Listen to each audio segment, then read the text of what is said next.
গল্প টিউনসে সকলকে স্বাগত। আমাদের গল্পগুলি যদি আপনাদের ভালো লাগে, চ্যানেলটি সাবস্ক্রাইব করার জন্য অনুরোধ রইল। আজ আমরা শুনব বিভূতিভূষণ বন্দ্যোপাধ্যায়ের লেখা গল্প আমার লেখা। আমি কেমন করে লেখক হলাম, এ আমার জীবনের আমার নিজের কাছেই একটা অদ্ভুত ঘটনা। অবশ্য হয়তো একথা ঠিক, নিজের জীবনের অতি তুচ্ছতম অভিজ্ঞতাও নিজের কাছে অতি অপূর্ব। তা যদি না হতো, তবে লেখক যাত্রারই সৃষ্টি হতো না। নিজের অভিজ্ঞতাতে এরা মুগ্ধ হয়ে যায়। আকাশ, প্রতিদিনের সূর্যোদয় ও সূর্যাস্তে কত কল্পনাকে রচনা করছে যুগে যুগে।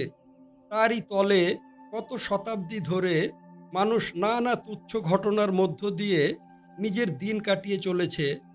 মানুষের জন্ম মৃত্যু, আশা নৈরাশ্য, হর্ষ বিবাদ, ঋতুর পরিবর্তন, বনপুষ্পের আবির্ভাব ও তিরোভাব, কত ছোট বড় ঘটনা ঘটে যাচ্ছে পৃথিবীতে।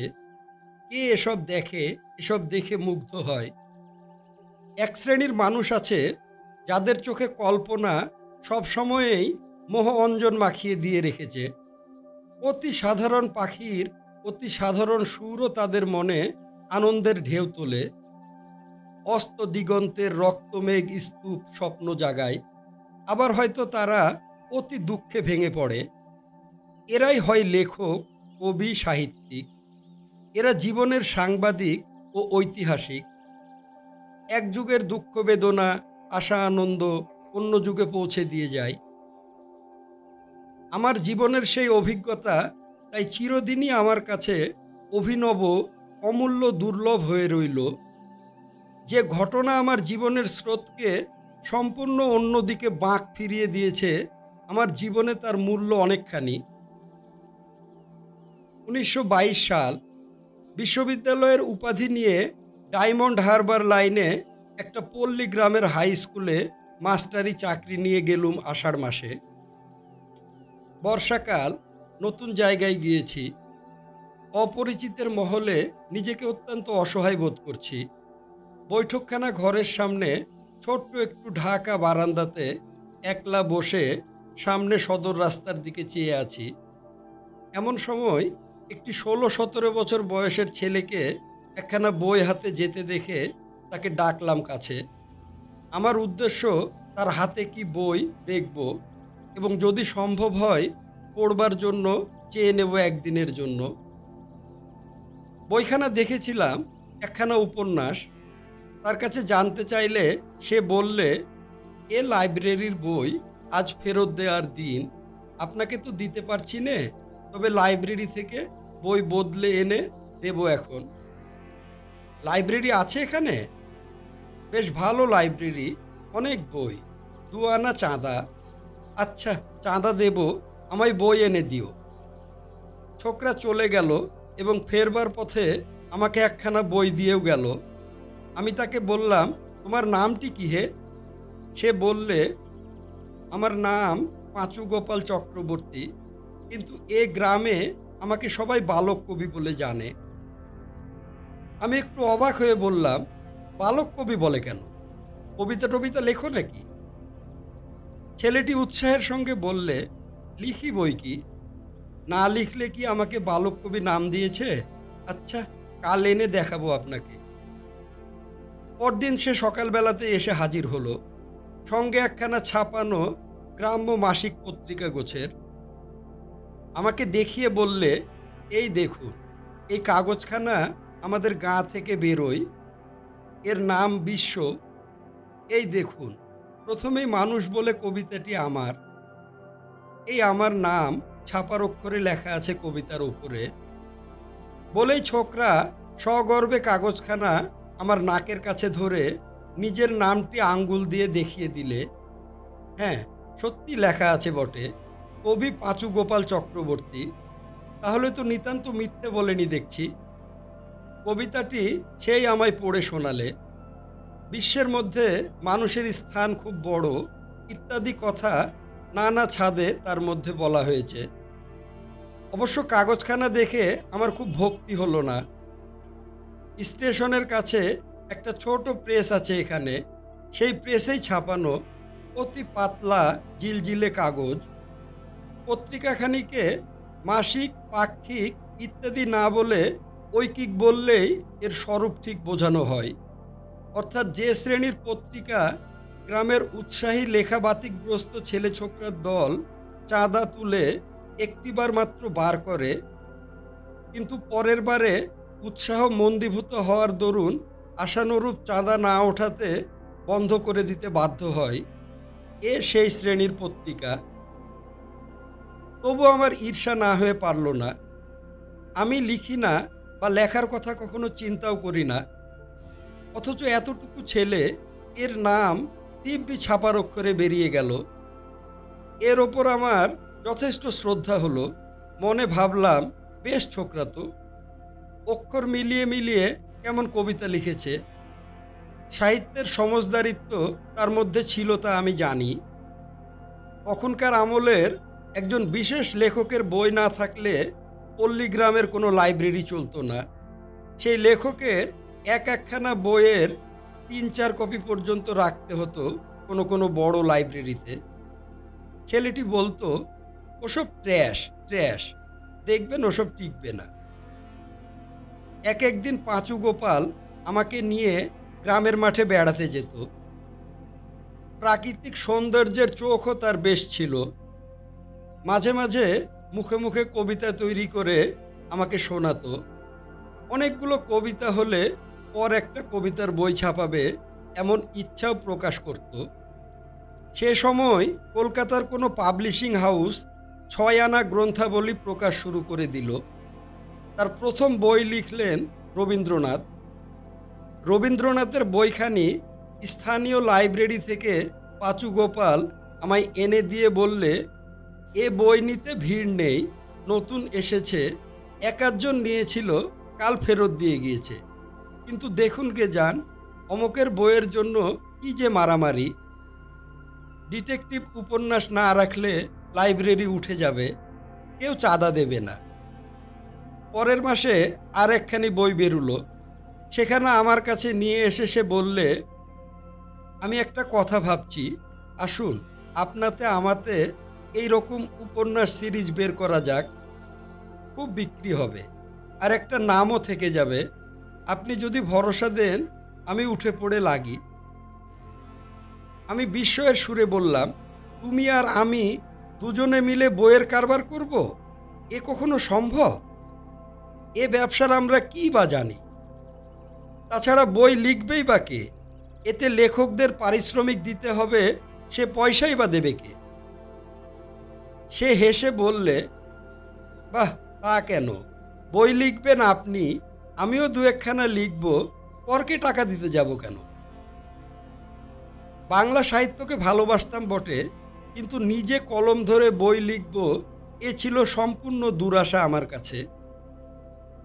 অবশ্যই পাঠ্যাবস্থায় অন্য অনেক ছাত্রের মতো কলেজ ম্যাগাজিনে দু একটা প্রবন্ধ, এক-আধটা কবিতা যে না লিখেছি তা নয়, বা প্রতিবেশীর অনুরোধে বিবাহের প্রীতি উপহারে কবিতা যে ২-৫টা না লিখেছিলাম তাও নয়, কিন্তু সে কে না লিখে থাকে।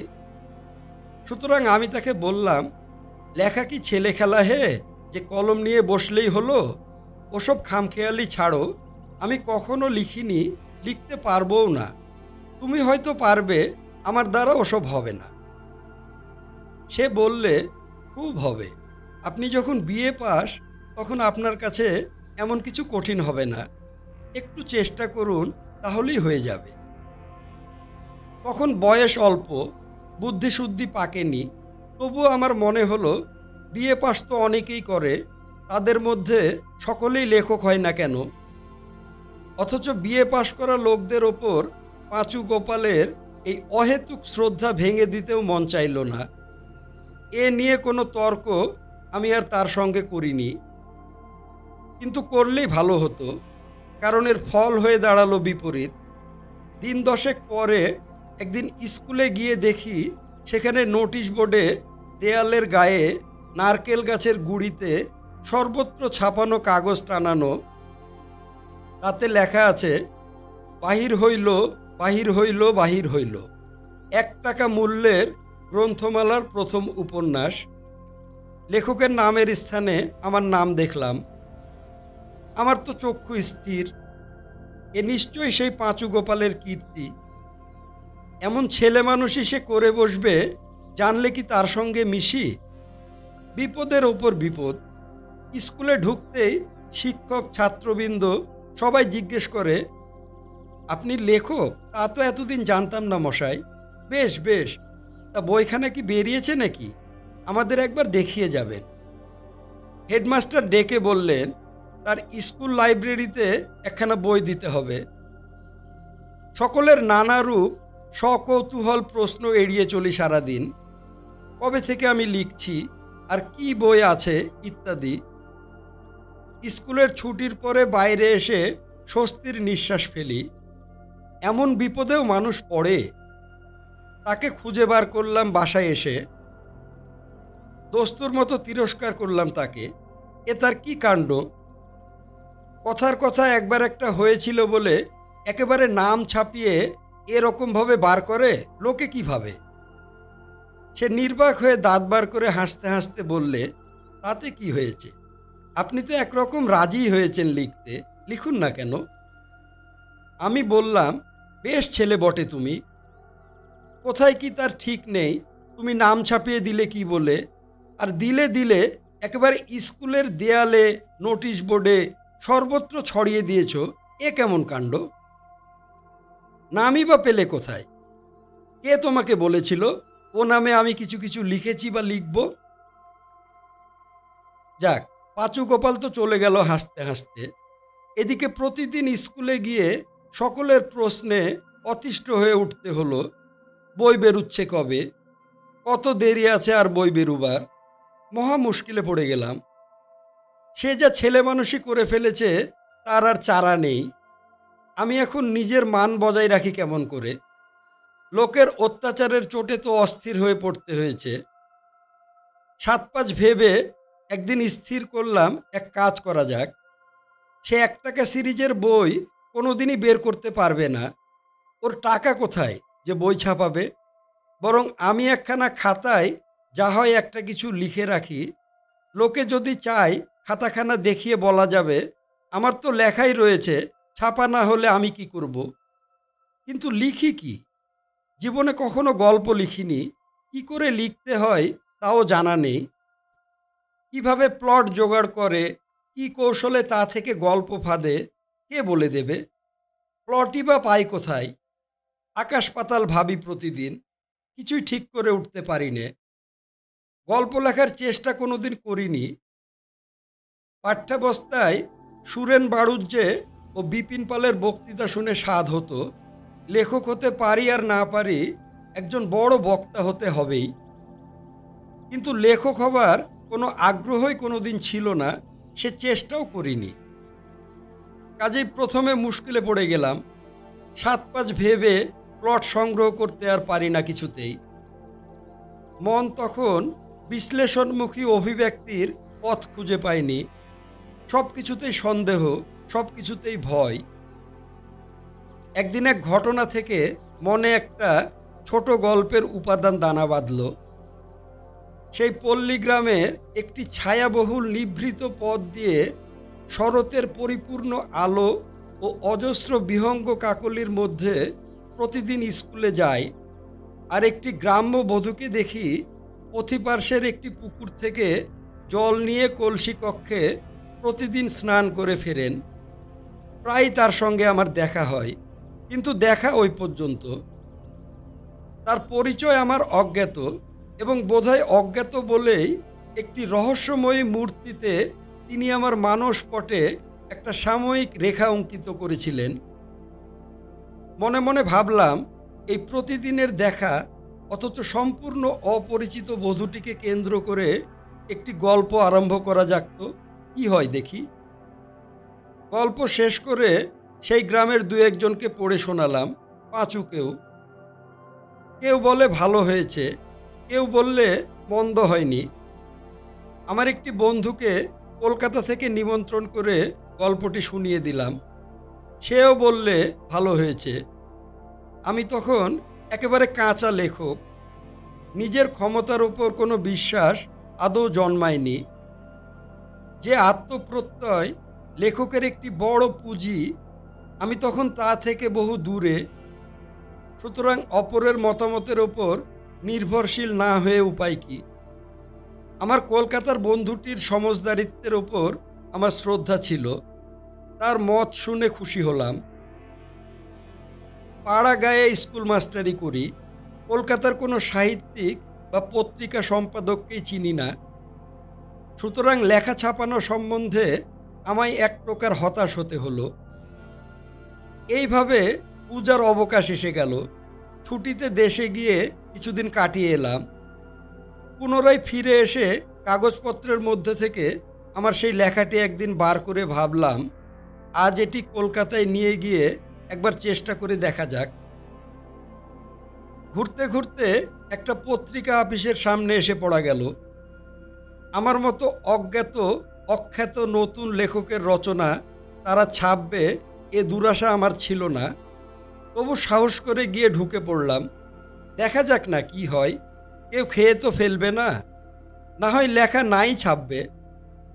ঘরে ঢুকেই একটি ছোট টেবিলের সামনে যাকে কর্মরত দেখলাম তাকে নমস্কার করে ভয়ে ভয়ে বলি, একটা লেখা এনেছিলাম। ভদ্রলোক মৃদু স্বরে জিজ্ঞেস করলেন, আর কোথাও আপনার লেখা কি বেরিয়েছিল? আচ্ছা, রেখে যান, মনোনীত না হলে ফেরত যাবে, ঠিকানাটা রেখে যাবেন। লেখা দিয়ে এসে স্কুলের সহকর্মী ও গ্রামের আলাপি বন্ধুদের বলি, লেখাটা নিয়ে বলেছে শিগগির ছাপবে। চুপি চুপি ডাকঘরে গিয়ে বলে এলাম, আমার নামে যদি বুক পোস্ট গোছের কিছু আসে তবে আমাকে স্কুলে বিলি যেন না করা হয়, কারণ লেখা ফেরত এসেছে এটা তাহলে জানাজানি হয়ে যাবে সহকর্মী ও ছাত্রদের মধ্যে। দিন গুনি। একদিন সত্যি ডাকপিয়ন স্কুলে আমায় বললে, আপনার নামে একটা বুক পোস্ট এসেছে, কিন্তু গিয়ে নিয়ে আসবেন। আমার মুখ বিবর্ণ হয়ে গেল। নবজাত রচনার প্রতি অপরিসীম দরদ যারা অনুভব করেছেন তারা বুঝবেন আমার দুঃখ। এতদিনের আকাশকুসুম চয়ন তবে ব্যর্থ হলো, লেখা ফেরত দিয়েছে। কিন্তু পরদিন ডাকঘর থেকে বুক পোস্ট নিয়ে দেখি যে আমার রচনাই বটে, কিন্তু তার সঙ্গে পত্রিকার সহকারী সম্পাদকের একটি চিঠি। তাতে লেখা আছে রচনাটি তারা মনোনীত করেছেন, তবে সামান্য একটু আধটু অদল বদলের জন্য ফেরত পাঠানো হলো। সেটুকু করে আমি যেন লেখাটি তাদের ফেরত পাঠাই, সামনের মাসে ওটা ছাপা হবে। অপূর্ব আনন্দ আর দিগ্বিজয়ের গর্ব নিয়ে ডাকঘর থেকে ফিরি। সগর্বে নিয়ে গিয়ে চিঠিখানা দেখাতেই সবাই বললেন, কারো সঙ্গে আপনার আলাপ আছে বুঝি ওখানে? আজকাল আলাপ না থাকলে কিছু হবার জোটই নেই, সব খোসামোদ, জানেনই তো। তাদের আমি কিছুতেই বোঝাতে পারলাম না যার হাতে লেখা দিয়ে এসেছিলাম তার নাম পর্যন্ত আমার জানা নেই। তারপর সে গ্রামের এমন কোনো লোক রইল না যে আমার চিঠিখানা একবার দেখলে। কারো সঙ্গে দেখা হলে পথে তাকে আটকায় এবং সম্পূর্ণ অকারণে চিঠিখানা আমার পকেট থেকে বেরিয়ে আসে এবং বিপন্ন মুখে তাকে বলি, তাই তো, ওরা আবার একখানা চিঠি দিয়েছে, একটা লেখা চাই। সময় বা তেমন পাই কই, হায়! এসব লেখক জীবনের প্রথম দিনগুলি। সে আনন্দ, সে উৎসাহ, ছাপার অক্ষরে নিজের নাম দেখার বিস্ময় আজও স্মরণে আছে, ভুলিনি। নিজেকে প্রকাশ করার মধ্যে যে গৌরব এবং আত্মপ্রসাদ নিহিত, লেখক জীবনের বড় পুরস্কার সবচেয়ে তাই। স্বচ্ছ সরল ভাবানুভূতির যে বাণীরূপ কবি ও কথাশিল্পী তার রচনার মধ্যে দিয়ে যান, তা সার্থক হয় তখনই যখন পাঠক সেই ভাব নিজের মধ্যে অনুভব করেন। এই জন্য লেখক বা পাঠকের সহানুভূতি ভিন্ন কখনো কোনো রচনায় সার্থকতা লাভ করতে পারে না। বালক কবির নিকট আমি কৃতজ্ঞ। সেই একরকম জোর করে আমাকে সাহিত্য রচনার ক্ষেত্রে নামিয়েছিল। পাঁচু গোপালের সঙ্গে মাঝে দেখা হয়েছিল। সে এখন ২৪ পরগনার কাছে কি একটা গ্রামের উচ্চ প্রাথমিক পাঠশালায় হেডমাস্টার। এখনও সে কবিতা লেখে।